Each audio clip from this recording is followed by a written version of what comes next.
Hello, souls and demons, and welcome back to the portal. Today's story is called The Faceless, written by Pierre Roustan. So sit back, grip your seats, and enjoy.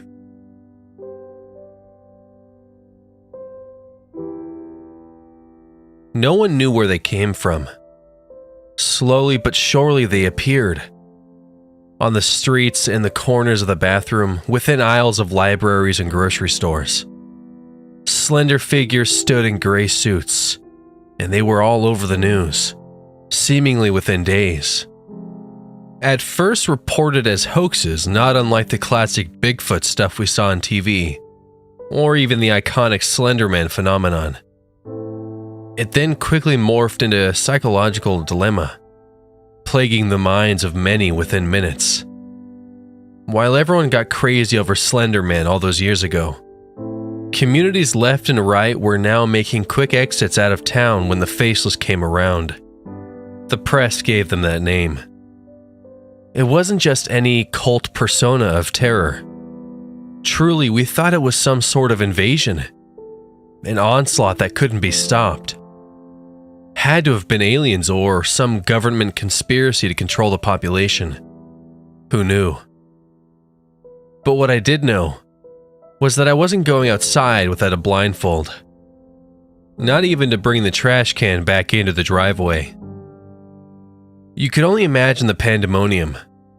Looters, riots, raging demonstrations of all kinds across streets. Corners and gatherings to rally against whatever it was. Some thought it was the next coming of Christ. Others thought it was E.T. phoning home and transporting all of us to the next Earth, consuming every natural resource, as if we were the invaders without even knowing it. I personally thought they were all interesting conspiracy theories, but thoughts quickly dispersed in watching the news and the latest developments and research of what this virus, or whatever you wanted to call it, did to you. It became known that if you ever come across the Faceless, you had only an average of days. Days when you could remember who you were. They had already documented the metamorphosis in detail, tying the pieces together from incubation to inception to completion. Once you placed your gaze upon any one of them, in any situation, the infection began, sealing orifices in your body shut like glue suddenly. The only way I could describe it was as if your body hemorrhaged, bloating and reacting to a histamine that would elevate and close up channels in your system. Much like how the flu would clog up cavities and sinuses and leave you a complete mess in bed. Somehow, though, the kind of inflammation one would experience managed to contain every necessity necessary for basic living. Breathing, beating heart, even sight. At least until the eyes would completely shut and disappear. Disclaimers across the newscast for all. What you're about to see may be graphic and all would watch, constricting a need for the mob mentality, but with that intention. It's not like the media wanted to cause a panic. But what else would you think would happen? People will simply just freak out. Within seconds, the inflammation would completely close eyes shut, sealed tight, cemented down and somehow smoothed out with no semblance of what used to be eyelids. Just an empty space in the face, followed by the hollowing out of all the crevices where the nose, mouth, and even ears were. To imagine what that felt like, the idea that I couldn't even put it into words, was horror enough for anyone. No one could pinpoint the incubation period. It varied from person to person. Some saw a timeline of weeks, whereas others were more like minutes. Researchers extensively conducted prognoses, sampling blood for any signs of viral infection, but to no avail. The mystery only contributed to the conspiracy theories floating around as flying saucers do, vaporizing White Houses and Pentagons like it was nothing. And then people would really start to panic, thinking this was a true War of the Worlds. These aliens, or whatever they were were trying to erase us, not eradicate us, or experiment on us, or enslave us. They just wanted us gone. At least that's what I thought. I couldn't help but wonder, though. Were the Faceless the alien invaders or something else? Not much else was done as far as research up to a certain point, according to what the news would tell us. I personally thought it was to avoid panic, leaving out certain salient details. It seemed that the infection would apparently reach a peak of volatility and severity that patients would no longer be allowed in the public eye. And all of us who were not infected would never hear another word of it. It was almost like they would all disappear. An exponential eradication, starting from utility workers and contractors, those working out in the public. They were the first to go. Stadiums, schools, restaurants, anything that thrived at the height of gatherings of large groups. Those were on the front line in a raging outbreak of terrifying magnitude. And then others from more contained environments and malls and industrial buildings were next. What about those more solitary? Writers, artists, even dancers. They were generally next, but much more sporadic.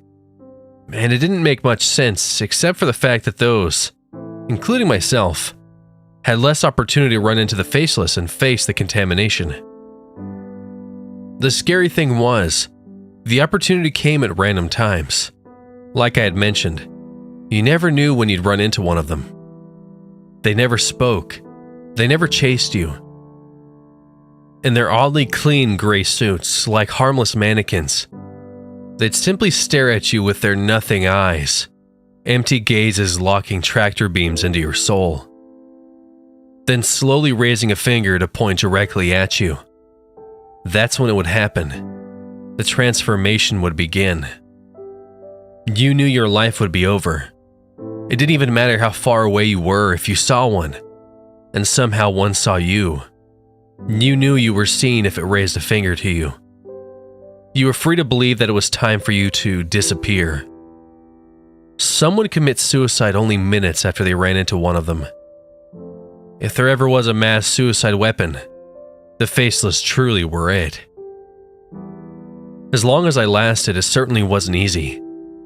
Although my career thrived through telecommute. Remotely, I wrote captions for TV shows, an odd and disconnected connection to communities, the media, and society. I watched all the Rachel Ray's home improvement shows and more trendy stuff long before they would air, because I was in charge of the captions and where they were placed. Boring? Sometimes. It was a job, but in this day and age, it was a godsend given the coming apocalypse. This was mass genocide at its best, and totally completely non-violent in nature. What did I do for groceries, toiletries, and household items? Simple. Amazon.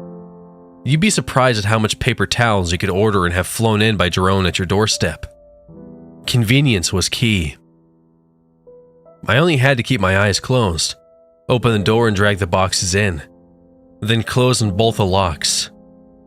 Wi-Fi connection saved me from madness many times, maintaining that connection to the world of the living, even as I saw hysteria of a race of human monsters flooding to stores in a fury for the latest roll of toilet paper or dish soap, thinking the world was going to end. People with signs wandering down sidewalks and empty ghost towns was about as forlorn as you could imagine. But somehow the worst of it was that it made the media seem that much more sensational and divisive. You began to question what you were watching. Those were the days when you often took what anchormen said with a grain of salt. And now this. I often flooded my metaphorical sandwiches with sodium chloride after listening to these bastards talk about the riots that were going on in our nation. Madness crept in, though. Being stuck inside when I was so used to being stuck inside, purely by habit, was like quicksand being swallowed by quicksand. Compounded by that feeling that I couldn't choose to maybe go for a walk, perhaps. Freedom was a commodity. Yep, I really did like the sedentary and secluded lifestyle, But there was something liberating about the ability to just go to the grocery store and ogle at the ladies if I wanted. I didn't have that anymore. It affected my sleep. In fact, I woke up one day, going to the bathroom, and felt something watching me. Wait, not watching, it was more like voyeuring. That's not even a word, but now it is. Eerie, disturbing, and rather perverted it felt. I turned on the light in the bathroom and freaked out to see one of the faceless staring at me through the mirror. Not me, one of them. I turned the light off. Bile rising in my throat as cold sweat instantly drained me from shock. The inexplicability of seeing a blank face, the gray suit in the mirror. And I instantly knew I was going crazy. Hallucinations, fabrications, strange visions. I wiped my brow, slowly turning the light back on. And there I was, my raggedy face, 5 o'clock shadow, matted hair, pockmarks, and inflated pores. I had a face. Thank God. Knowing that I was seeing things, while thankful of the reality, spurred on this age of mental rebellion as I ate bowls and bowls of Lucky Charms, while binging Tom and Jerry or Jerry Springer for hours upon hours, to remind me that the psychotic insomnia I suffered was more than just being in that in-between space of sleep and waking. Masturbation only helps so much. I tried playing card games with myself too. Solitaire, anyone? Sure, let's play. I began to imagine that I was, in fact, 2 people, split in halves. And one was an evil little gremlin. The other was something else. Nevertheless, I refused to break the cycle and go out, like some ended up doing, only to be engulfed by the Faceless. Sometimes it was hard refusing to watch the news, but you sort of had to. Just to maintain any semblance of humanity, connection, communication. There were times I thought the news was actually having a real conversation with me, too, and I, of course, spoke back. This just in. More outbreaks of the Faceless reported in the cities of Chicago, Los Angeles. And by golly, Jack, did you put on deodorant today? I shoved another spoonful of Lucky Charms into my mouth. Yeah? Duh. Well, you certainly don't smell like it, as the Faceless continue to be spotted in rural areas of the Midwest. I thought it was fun, though, as that anchorwoman was hot anyway. I couldn't remember the last time a hot chick even said one word to me. As the days went by, though, even with the residual income always streaming in and the lack of festivities not ever coming up dry for me, the monotony still swallowed me up like quicksand. And before long, I was breaking my mirrors. I didn't want to look into them anymore, especially when they were cracked. The images were fractured and even freakier than usual. My home wasn't a home. It was a prison. I started to wonder if this is what the Faceless wanted out of all of us. To imprison ourselves. And perhaps this whole thing was a ruse. Maybe they tapped into satellites, manipulating the airwaves and making it seem like we absolutely had no choice but to lock ourselves away. Was that the case? I said nay. After all, every once in a while I did see vehicles drive by. Some were military, others were commercial. Some were sedans. It had to be okay. What was I so afraid of? Sure, I'd have no face, and I'd be forced to wear lamb's wool for the rest of my damn life and point fingers at anyone I could find. But I knew I at least would always know who I was, even if no one else would or would care to know. My last bastion. My one solace of being, damn it. I deserved to have at least one thing that could never be taken away. For sure, it had to at least be better than being locked up in my own home. I at the very least would get exercise, if the Faceless did benefit from it. Did they? Was there any research on that on the news? It was time to take a chance. Gambles didn't always work. Except this wasn't what I expected.